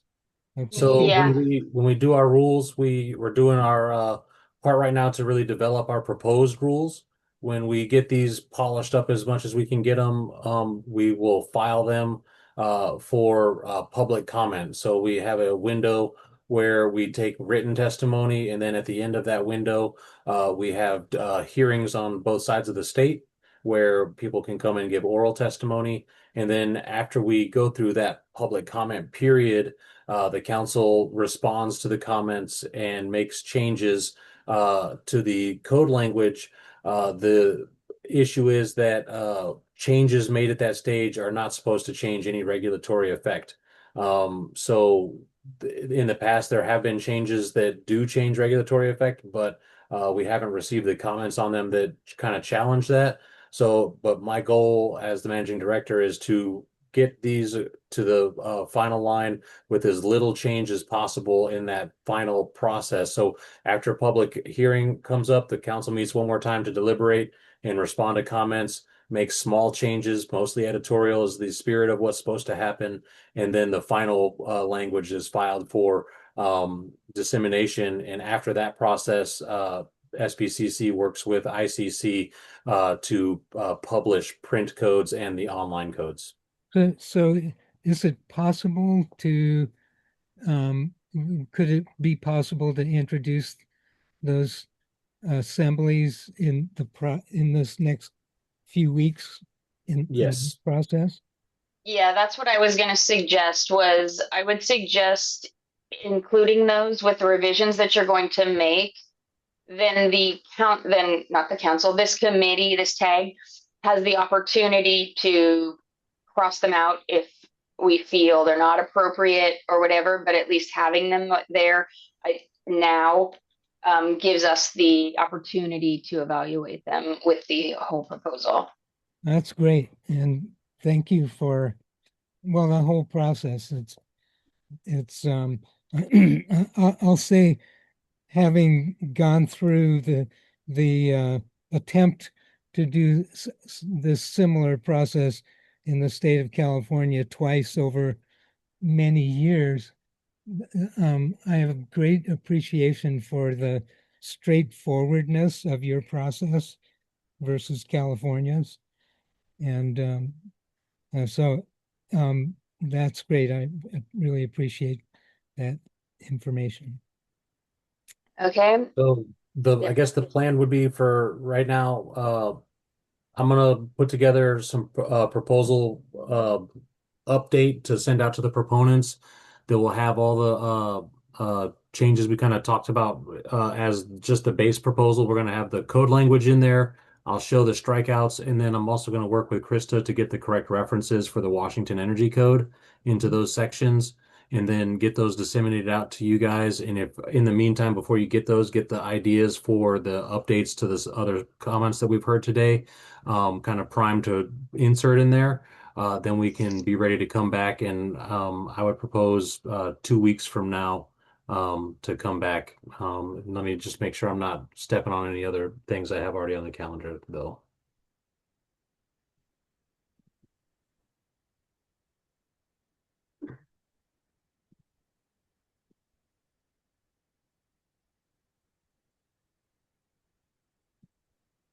So looking forward to Tuesday, the 10th of February.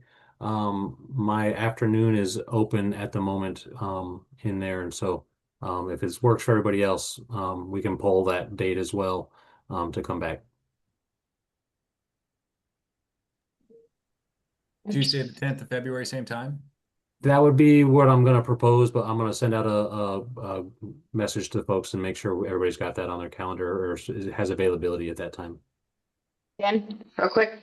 Just want to make sure, Dustin, you're anticipating going February 10th, and then whatever changes get made, get those changes done and presented into the BFRW on the 13th. I mean, ideally, yes, but that's not the time windows I like to leave out there. If we come in next week, it's not a lot of time. I got a lot going on, and I want to try to give as much time as possible to get these out and back and with notice for these meetings. I didn't get everything online today as I would have liked to. I had documents linked in the agenda, but you know, I'm loaded down at the moment and trying to keep everything flowing in a way that gives people time to interact with these before we come and discuss them.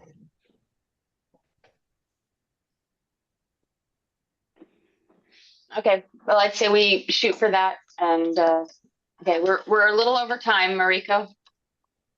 Yeah, there's a proposal we didn't even get to today, so it seems like waiting till the 10th for that one might be a little tricky if we have any comments on that one.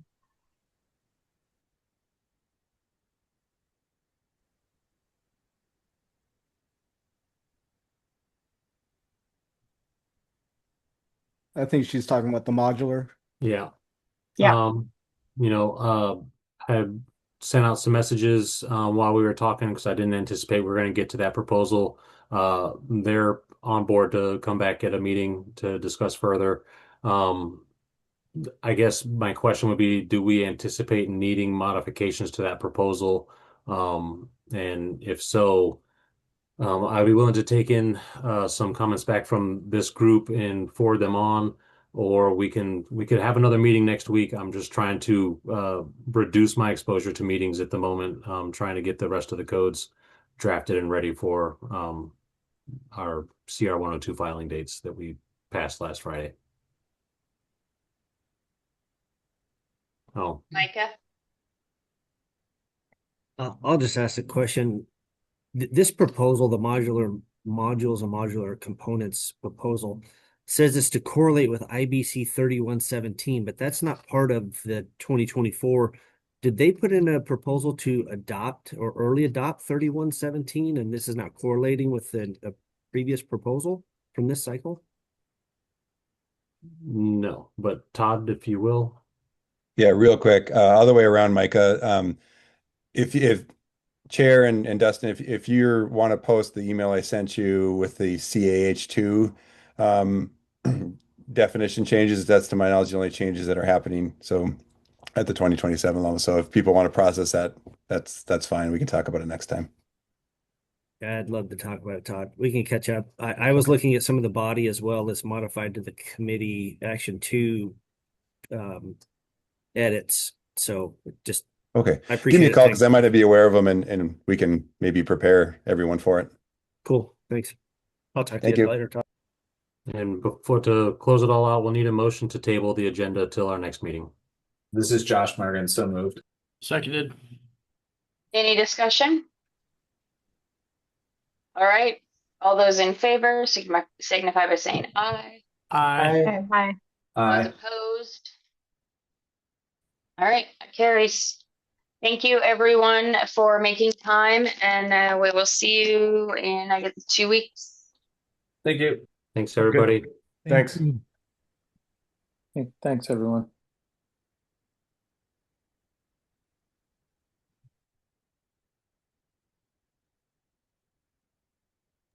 You the man, Dustin. Love you. Yeah, thank you. Hey, Dustin, did you get my invitation?